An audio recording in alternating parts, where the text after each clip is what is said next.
what is it going to take to actually win in one of these multiple offers? And what's the formula for that successful offer? So I have my video that's the 10 ways to win in multiple offers. In this video, I'm going to break down exactly what that offer looks like and what's the formula for the winning offer. So stay tuned.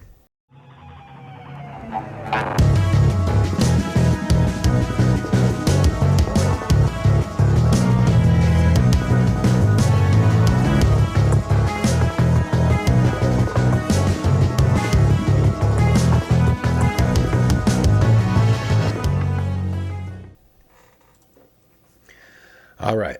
Now, in my opinion, this is what it's going to take to win in multiple offers and the exact formula for writing that offer. So this is my secret sauce. Don't tell anybody. If you do like this and it helps you out, please hit that like button, subscribe to the video. This will help me out a lot. Don't just make them for fun. I'm trying to get people to watch and buy a house. All right. And it is a really tough time to buy a house, right? It's a great time to sell a house, but to be a buyer, you're competing with many, many people. So what does the offer need to look like if you actually want to win? Well, let's talk about price. Obviously, we've got to meet the seller's asking price, if not a whole lot more. So you got to offer the asking price plus an escalation clause up to the maximum amount that you're willing to pay for that house. And my recommendation is that your escalation goes up in increments of 1% to 2%. So if it's a $500,000 house, each escalation increment is about $5,000. And if you're really aggressive, it's $10,000. That's the amount you're willing to beat the next best offer by. Of course, that's going to stop at your max. You'll never go past your max using an escalation clause. All right. It's a 20% down market. This is the second thing. Even though you don't have to have 20% down to buy a house, right? You can buy a house with 3% down or 5% down or 10% down. You still, in my opinion, are going to need about 20% cash in order to make this deal actually work. And that's going to allow for you to put 5% or maybe 10% down and still be a competitive conventional buyer. But it's going to give you another 10 to 15% in additional down payment to make up for the low appraisal or appraisal gap. I wore a green shirt today so you can see right through my sleeves. I got the green screen behind me. Anyways, let's say that's a $500,000 house. You offered an escalation clause up to $600,000. That's right. Some houses are selling for $100,000 over the asking price.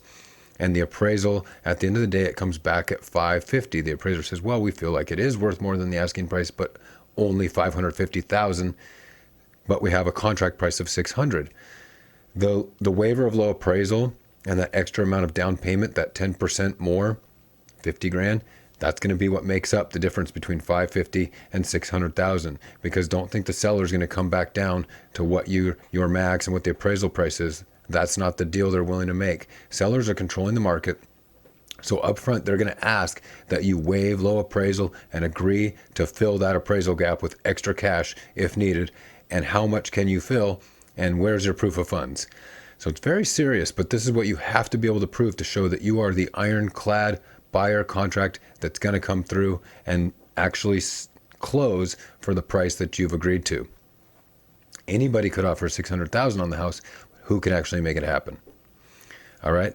Another thing besides the asking price and the down payment and all that, inspections, right? We can't have any inspection contingencies right now, or that's going to get you tossed right out of the pile. You must do a pre-inspection. You could review the seller's pre-inspection if that's available and if it's enough for you, which is risky. Or you could waive the inspection contingency entirely and take on all the risk, which we don't recommend, but buyers are doing it all the time. We talked about the waiver of low appraisal. Okay, you have to have the waiver of inspection contingency, the waiver of low appraisal. That means that if the appraisal comes in low, you're willing to, again, make up that appraisal gap. You need your proof of funds to show them that you have the proof of funds for down payment and you have the proof of funds for the appraisal gap as well. HOA reviews. Nope. Can't have any extra time for an HOA review period. Now, if it's a condominium, you're going to get a resale certificate, and there is some time by law that you'll be allowed to review that. But in a traditional sale in a single family home in a neighborhood, you're going to not include any HOA review period or contingency there. That'll get you thrown right out. Okay. The Form 17 seller disclosure. You need to review that, sign it, and waive the right to revoke your offer based on that disclosure. So you have to be happy with it and completely sign off on it and send it in with your offer.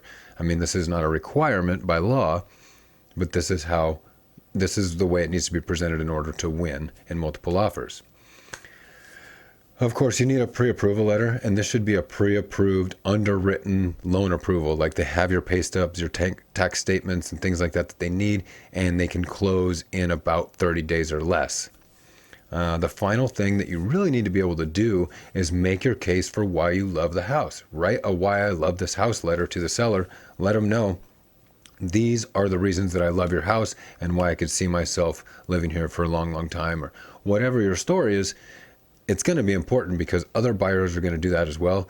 And honestly, sellers do care. Of course, they care about the bottom line first, but they do care sometimes about where their house is going, who's going to live in it. Now, it is illegal, fair housing standards, for the seller to discriminate in any way based on these letters and who's buying. But you better believe that decisions are being made and sellers are probably bending or breaking the law in a lot of these cases. It's just the way it is. Very hard to prove. That's my formula for winning, for writing the winning offer. We have the top 10 ways to win multiple offers. This is the secret formula for writing a winning offer. I hope it helps. Thanks again, and have a great day.